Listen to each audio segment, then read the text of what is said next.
مولانا شیخ رفیق عثمانی صاحب کے بیانات سننے کے لیے مولانا صاحب کے آفیشیل یوٹیوب چینل کو سبسکرائب کریں۔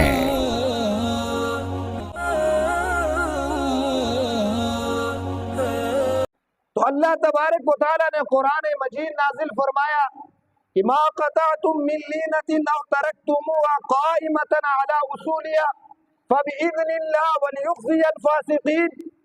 اللہ تعالیٰ مسلمانوں سے مخاطب ہوئے، فرمایا کہ جو تم نے یہود و نصارہ کی، نبی اکرم صلی اللہ علیہ وسلم نے جب ہجرت فرمائی اور مدینہ منورہ پہنچے تو اس وقت آپ صلی اللہ علیہ وسلم کے بیک وقت دو دشمن تھے،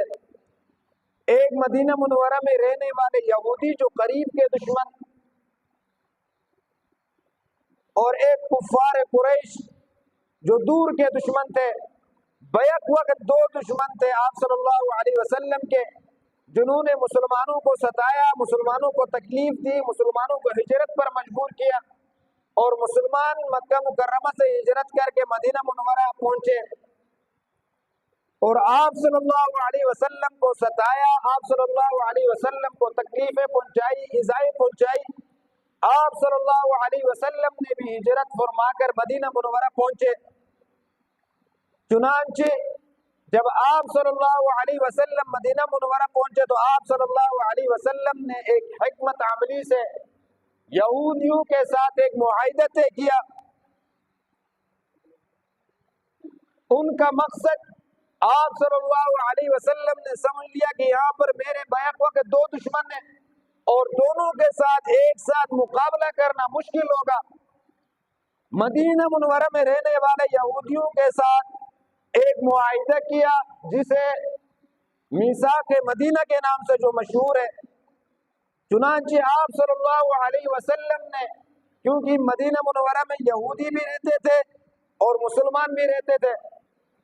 آپ صلی اللہ علیہ وسلم نے ان کے ساتھ معاہدہ کیا، چونکہ مدینہ منورہ کے اندر یہود اور مسلمان ایک ساتھ رہتے ہیں، لہٰذا ہم ایک دوسروں کے خلاف جنگیں نہیں لڑیں گے، ایک دوسروں کو قتل و قتال نہیں کریں گے۔ اگر مدینہ منورہ کے خلاف کوئی دشمن آئے تو ہم سب مل کر ان کا مقابلہ کریں گے۔ لیکن یہود و نصارہ کی بد ذہنیت اور مسلمانوں کے بارے میں ان کے دلوں میں جو خباثت بھری ہوئی ہے،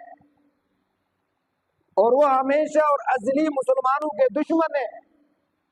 جنہوں نے آپ صلی اللہ علیہ وسلم کے ساتھ کیے ہوئے معاہدے کی خلاف ورزی کی۔ غزوہ خیبر کے موقع پر وہیں مدینہ منورہ کے یہودی جنہوں نے آپ صلی اللہ علیہ وسلم کے ساتھ معاہدہ کیا تھا، انہوں نے کفار قریش کے ساتھ مل کر ان کا تعاون کیا اور مسلمانوں کے خلاف ہوئے۔ غزوہ احزاب کے اندر بھی وہ خاموشی سے خفیہ طور پر کفار کے ساتھ تعاون کرتے رہے اور مسلمانوں کے خلاف بولتے رہے۔ غزوہ خندق کے اندر، جنگ احد کے اندر مسلمانوں کے خلاف میدان میں آئے۔ جب آپ صلی اللہ علیہ وسلم نے دیکھا کہ جن یہودیوں نے میرے ساتھ معاہدہ کیا تھا انہوں نے معاہدے کی خلاف ورزی کی، بدعہدی کی اور ہمارے مقابلے میں آئے، تو آپ صلی اللہ علیہ وسلم نے یہودیوں کے قلعوں کا محاصرہ کیا اور انہیں مدینے سے نکلنے پر مجبور کیا۔ اس وقت یہودیوں کے دو بڑے قبیلے تھے، قبیلہ نذیر یہودیوں کا بڑا قبیلہ تھا۔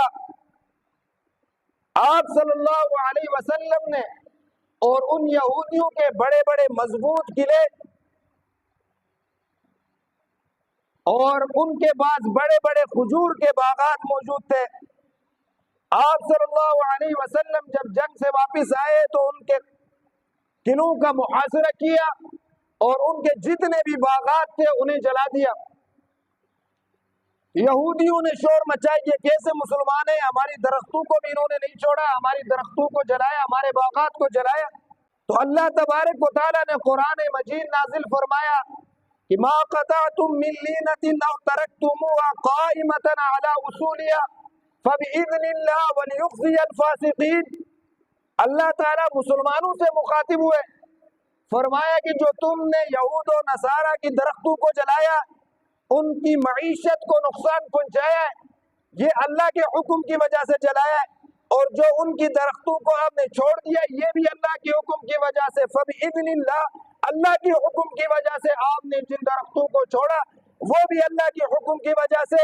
اور جن درختوں کو، جن پھلوں کو آپ نے جلایا یہ بھی اللہ کے حکم کی وجہ سے۔ مقصد کیا تھا؟ وَلِيُخْزِيَ الْفَاسِقِينَ، ان یہود و نصارہ کی بدماشی کو ختم کرنا، ان کی معیشت کو کمزور کرنا، اور ان کو اللہ تعالیٰ ذلیل کرنا چاہتا تھا۔ بدماشی عربی زبان فاسق کو کہا جاتا ہے جس نے اللہ کی اطاعت سے نکل گیا ہو، اللہ کی فرمانبرداری سے نکل گیا ہو، اور اللہ تبارک و تعالیٰ پھر اسے ذلیل کرتا ہے۔ جب حضور صلی اللہ علیہ وسلم نے ان کے قلعوں کا محاصرہ کیا اور انہیں کھانے پینے کی اشیاء میسر نہیں، ان کے پاس جو چیزیں پڑی ہوئی تھی وہ ختم ہو گئی، جہاد کے اندر یہود و نصارہ کو قلعوں کے اندر مقصور کر کے انہیں بھوکا رکھنا یہ جہاد کا حصہ ہے۔ چنانچہ جب صحابہ کرام نے ان کا محاصرہ کیا ایک لمبا عرصہ، تو ان کے پاس جو کھانے پینے کی اشیاء تھی وہ ختم ہو گئی، تاکہ وہ جہاد کا جو حصہ ہے یہود و نصارہ کو مقصور کر کے انہیں کھانے پینے اشیاء سے دور رکھے، جب وہ بھوک اور پیاس کی وجہ سے کمزور پڑ جائیں، تاکہ وہ مسلمانوں کے زیر نگرانی، مسلمانوں کے اسلام کے ماتحت ہو کر کام کرے۔ چنانچہ جب ان کے پاس کھانے پینے کی اشیاء ختم ہو گئی تو پھر انہوں نے مسلمانوں سے اپیل کی کہ اب ہم مدینہ منورہ چھوڑ کر جانا چاہتے ہیں۔ چنانچہ ان کے ساتھ ایک معاہدہ دوبارہ طے ہوا کہ وہ اپنی جو چیزیں ان کے پاس ہیں وہ جو لے جانا چاہتے ہیں، جو اپنے گھوڑوں پر رکھ کر، سواریوں پر رکھ کر لے جانا چاہتے وہ لے جا سکتے۔ چنانچہ انہوں نے اپنی جو سامان لے جا سکتے، یہاں تک کہ انہوں نے گھروں کے دروازوں کو بھی اکھاڑ کر لے کر گئے، سونا چاندی جو پڑا ہوا تھا وہ بھی لے کر گئے، لیکن ان کے باغات، ان کے محلات، ان کے جو بڑے بڑے قلعے تھے وہ مسلمانوں کے پاس رہ گئے۔ جب بنو قریظہ نے دیکھا کہ بنو نذیر کو مسلمانوں نے ذلیل کر کے مدینہ منورہ سے نکالا ہے، تو ان کو سمجھ آئے گئی کہ ہمیں بھی کل یہ وقت آنے والا ہے ہم پر۔ انہوں نے آپ صلی اللہ علیہ وسلم کے پاس ایک وفد بھیجا۔ یہ دو بڑے قبیلے تھے، بنو قریظہ اور بنو نذیر، یہودیوں کے بڑے بڑے یہ قبیلے تھے۔ انہوں نے وفد بھیجا آپ صلی اللہ علیہ وسلم کے پاس کہ ہم اپنے معاہدے کی تجدید کرنا چاہتے ہیں۔ چنانچہ آپ صلی اللہ علیہ وسلم کے ساتھ معاہدے کی تجدید ہوئی، ان کو باقی رکھا، لیکن 4 ہجری کو غزوے میں، جنگ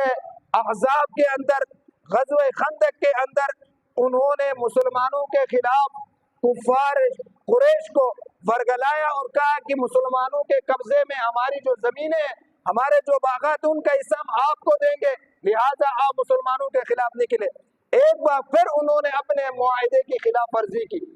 تو آپ صلی اللہ علیہ وسلم جنگ خندق سے واپس آئے، غسل فرما کر کپڑے تبدیل کیے، تو حضرت جبرائیل علیہ السلام تشریف لائے۔ یا رسول اللہ صلی اللہ علیہ وسلم، آپ نے غسل بھی فرمایا، کپڑے بھی چینج کی، لیکن ابھی تک فرشتوں نے اپنے جسم سے جہاد کے اوزار نہیں اتارے، اسلحے کو نہیں اتارا ہے۔ فرمائے جبرائیل اب کیا حکم ہے؟ فرمایا کہ جنہوں نے آپ کے ساتھ معاہدہ کر کے اس کی خلاف ورزی کی، اب ان کا محاصرہ کرنا ہے۔ چنانچہ آپ صلی اللہ علیہ وسلم نے صحابہ کرام پہ اعلان فرمایا کہ اب کوئی بھی راستے میں عصر کی نماز نہ پڑھے، بلکہ عصر کی نماز بنو قریظہ پہنچ کر ان کا محاصرہ کرے اور وہیں پر نماز عصر ادا ہوگی۔ چنانچہ صحابہ کرام نے بنو قریظہ کا محاصرہ کیا، اور ان کے جب کھانے پینے کی اشیاء ختم ہو گئی، وہ بھی مجبور ہو کر انہوں نے بھی گھٹنے مسلمانوں کے سامنے ٹیک دیے اور مسلمانوں کے ساتھ دوبارہ معاہدہ کرنے کے لیے تیار ہوئے۔ چنانچہ جب ان کا معاہدہ ہوا،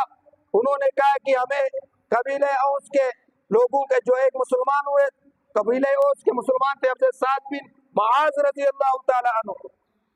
وہ جنگ خندق میں زخمی ہوئے تھے، ان کا خون نہیں رک رہا تھا۔ چنانچہ جب انہوں نے کہا کہ اگر قبیلہ اوس کے کوئی فرد ہمارا فیصلہ کر لے تو ہم ان کے تمام فیصلے کو تسلیم کرتے ہیں۔ حضور صلی اللہ علیہ وسلم نے